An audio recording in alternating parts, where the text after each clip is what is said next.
Sam spent his life shooting photos, but Mom said he got nervous being in front of the camera. I guess we're all afraid of something.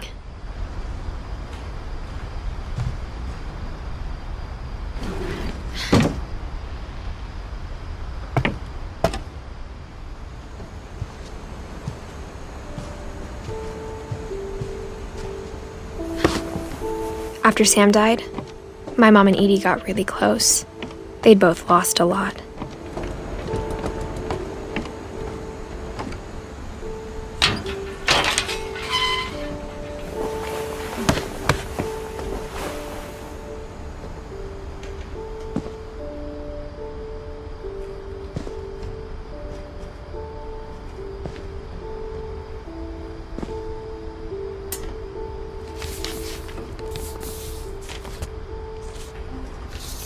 Dear Kay, do you remember the way Gregory used to laugh when he thought he was alone? Like something funny was happening, but only he could see it.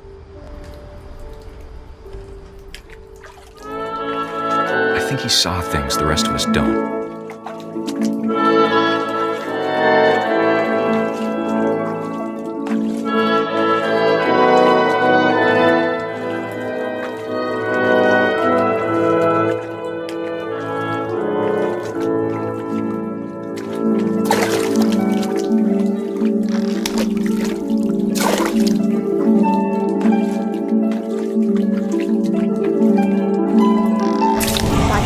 Gregory, it's time to...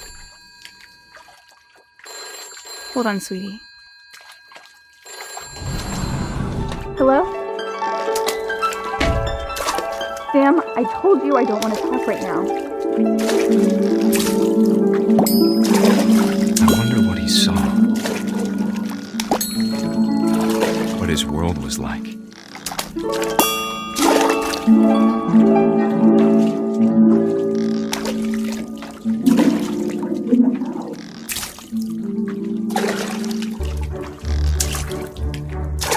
Reminded me so much of Calvin. Lost in his imagination.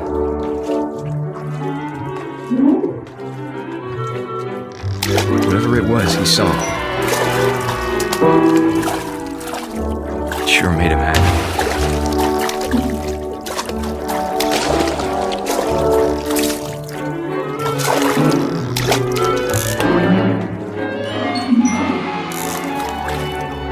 Silly it sounds.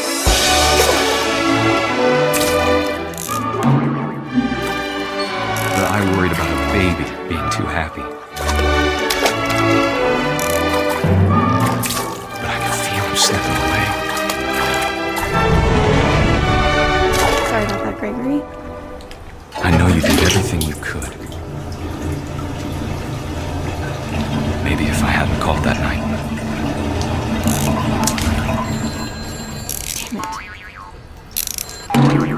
Hold on, I don't want Gregory. I wish he could have told us about the world he saw.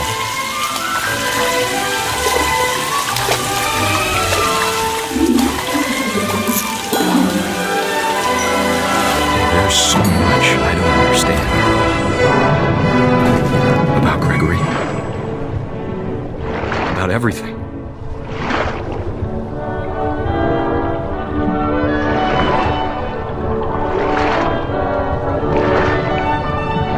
What happened wasn't your fault.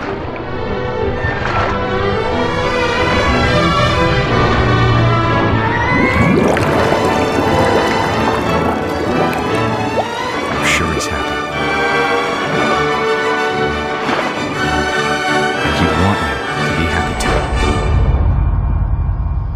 Good luck, Kay. Love, Sam.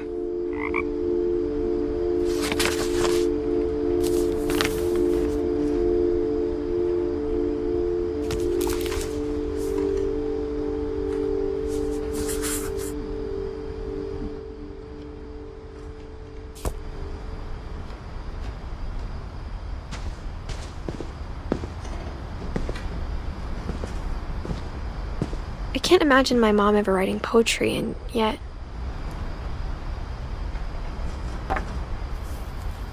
A poem for Gus, who always said the wedding was a bad idea.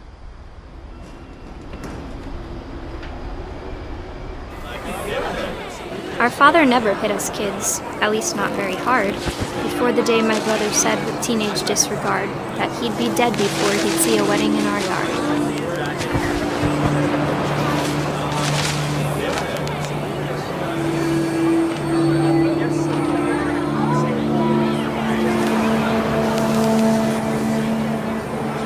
My father made him come, of course, but Gus stood far apart, just flew his kite and bottled up the storm inside his heart.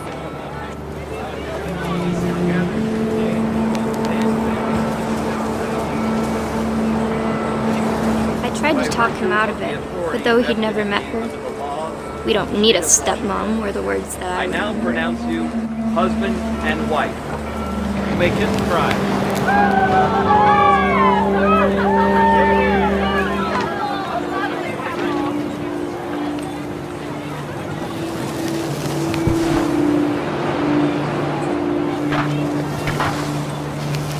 When the time for photos came, Dad ordered him to come here.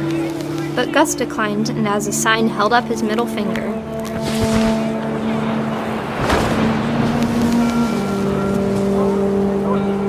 The wind picked up, and panicked geese appeared and quickly went. But all the humans did that day was go inside the tent.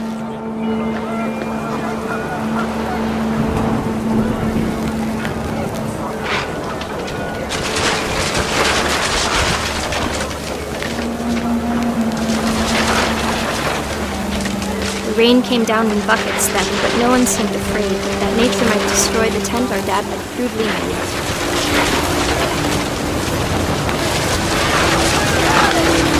The thunder sounded much too close and full of angry power, but all my father said to this was, "Make the music louder."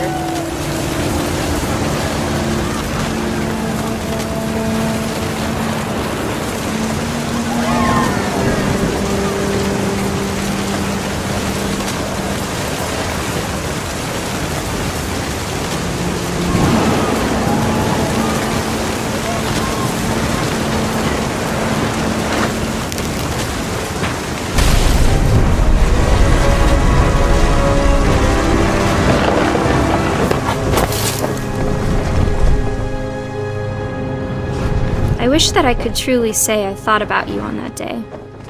Out there on the beach alone, just you, the wind, the sea, and foam.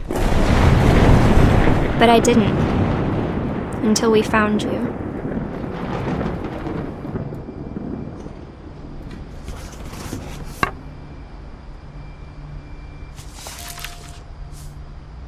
She never talked about him, but Mom told me once if I was a boy, they were going to name me Gus.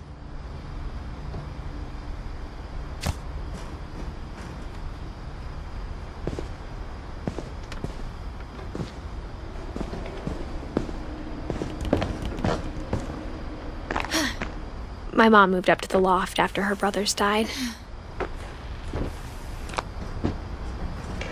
At the time, it was as far away as she could get.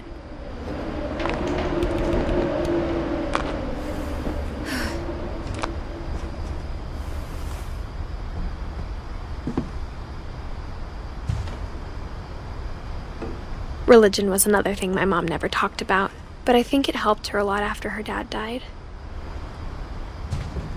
She spent a summer building houses in Calcutta, where she met my dad, Sanjay. My mom moved to India a week after graduation and got a job teaching English. Louis was born a year later.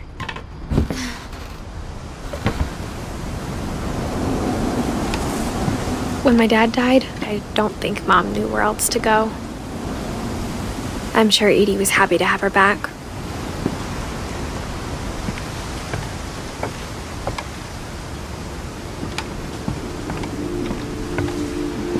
The house had to get a little bigger, but Edie was used to that. And for a while, things were good, almost normal. But it didn't last. The beginning of the end was Milton's 10th birthday, when Edie gave him a castle.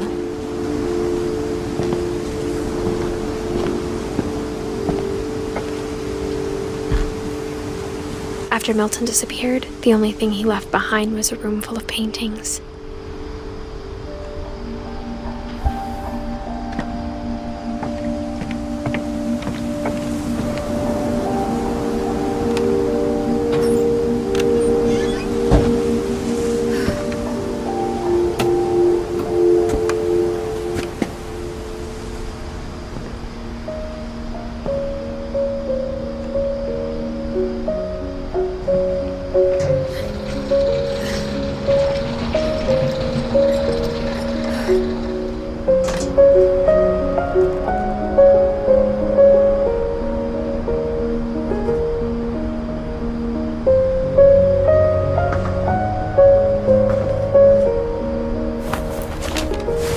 Milton Finch in The Magic Paintbrush.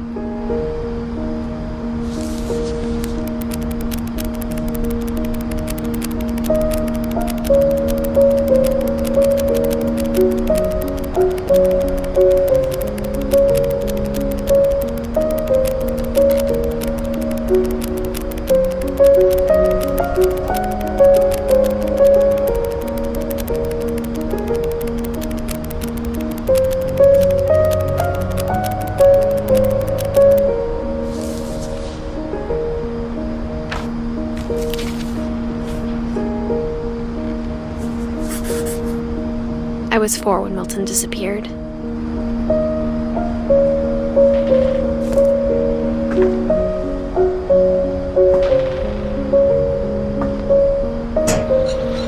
Mom spent months searching for my brother. Then she sealed the doors. Whatever Milton had found in the house, Mom didn't want it getting out.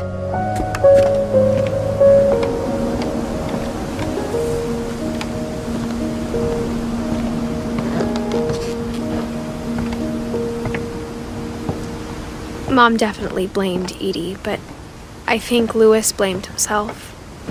After he graduated, he just spent more and more time in his room, until Mom got him a job at the cannery. Everyone always told me to stay out of Lewis's room, except Lewis.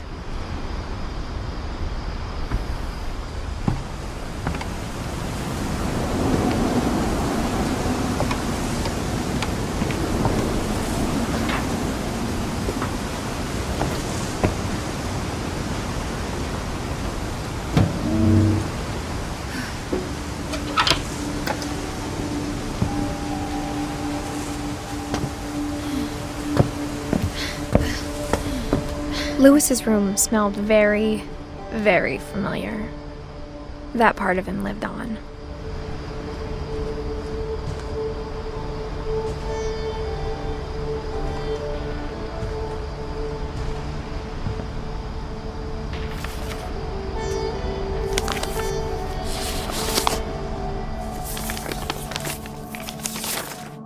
Dear Mrs. Finch, as Lewis's psychiatrist, I can understand your desire for an explanation.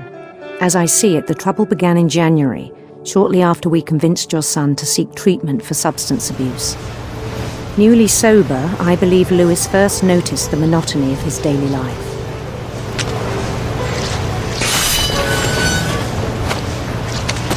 He kept working at the cannery, but he withdrew part of himself. In our sessions, I saw the same behavior. His mind began to wander. I asked him to describe it. He said he started small, imagining a labyrinth. He'd feel his way about. Then something moved. Bats. And toads.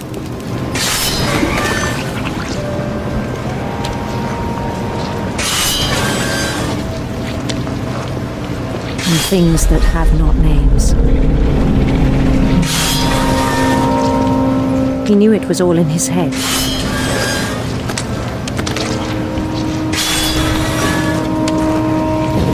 He took it very seriously. I had hoped he'd find himself.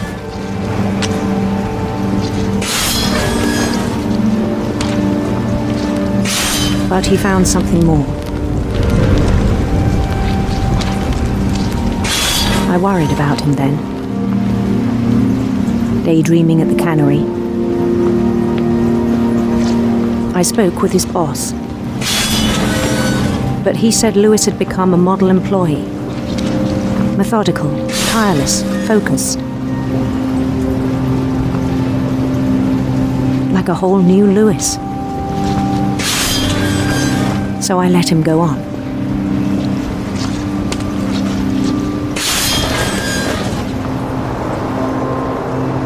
I even encouraged him. It seemed very promising at first. He told me he'd made a new friend.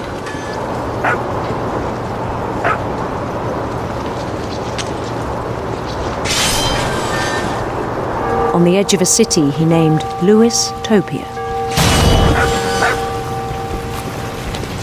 He built the city up slowly, brick by brick.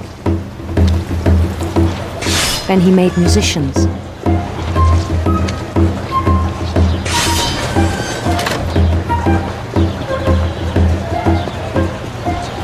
And songs for them to play. He talked about starting a band.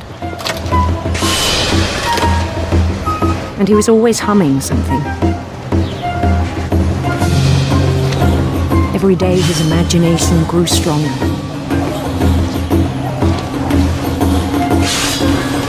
He no longer spoke at the cannery. But his chopping was as reliable as ever. Then one day it struck him that all the cheering crowds, even the stones under his feet, were all in his imagination, so he could do whatever he wished.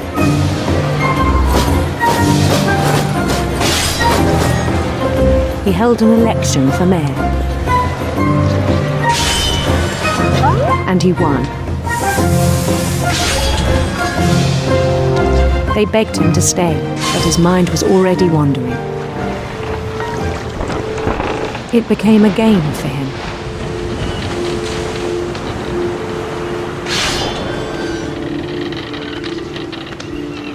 He'd conquer a city, then immediately push on. New Louisville.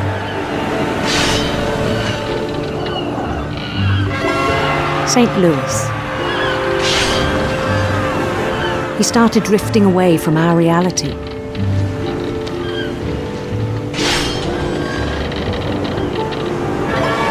Minneapolis. Until one day he forgot to go home from the cannery. Even as his mother pleaded with him, part of Lewis kept sailing on.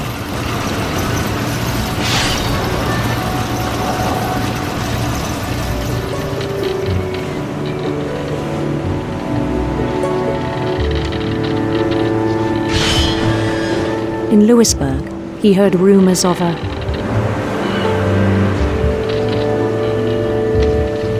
beautiful prince.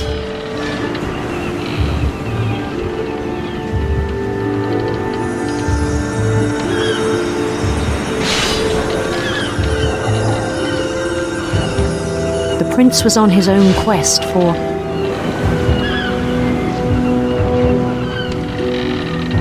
sinister serpents.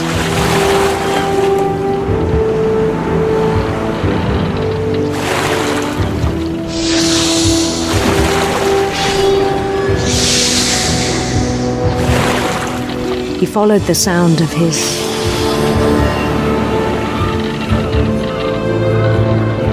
electric sitar.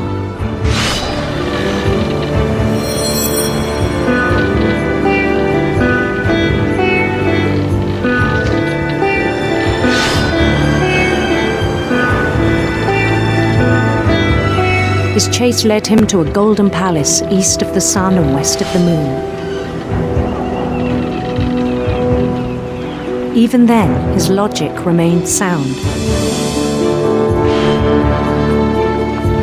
He knew the world was all in his imagination.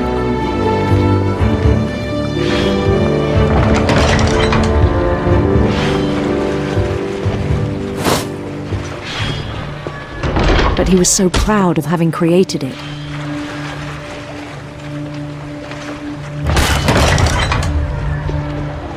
In his own eyes, he'd become something greater than a king.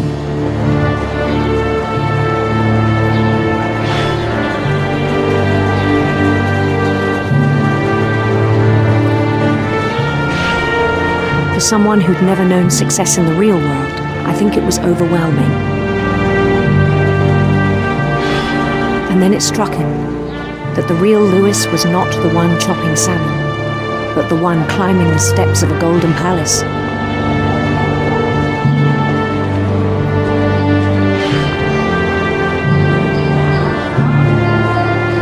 My imagination is as real as my body, he told me. It was hard to argue with him.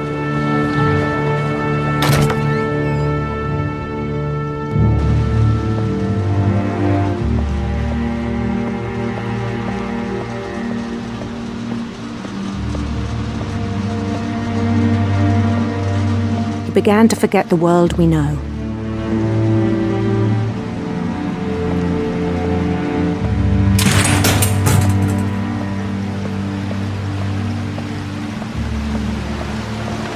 I think it pained him to remember Lewis, the cannery worker.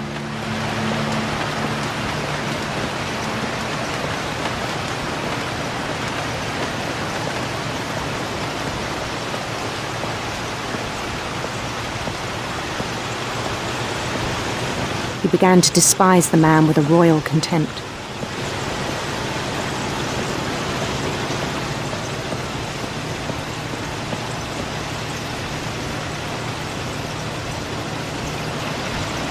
I still thought I could save him.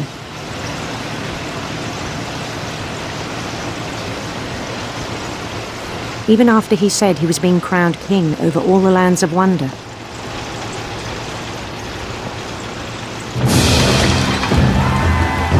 The palace would be packed with his companions.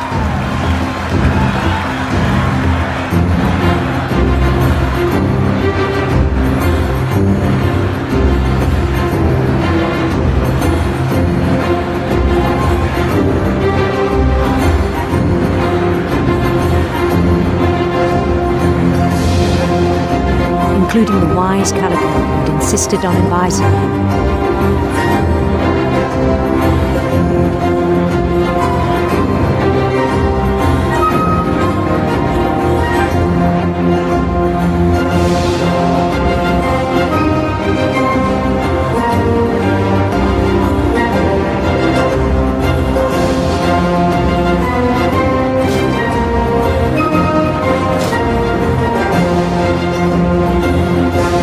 His prince waited, holding his crown.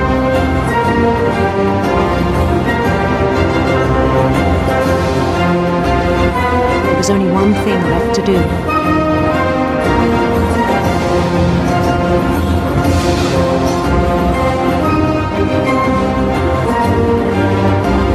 Bend down his head.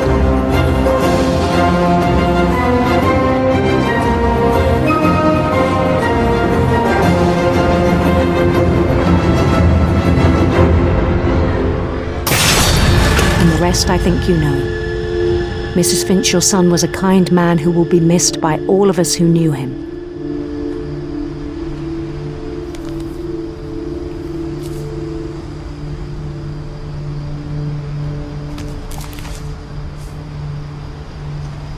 My brother was really cool. I wish you could have met him.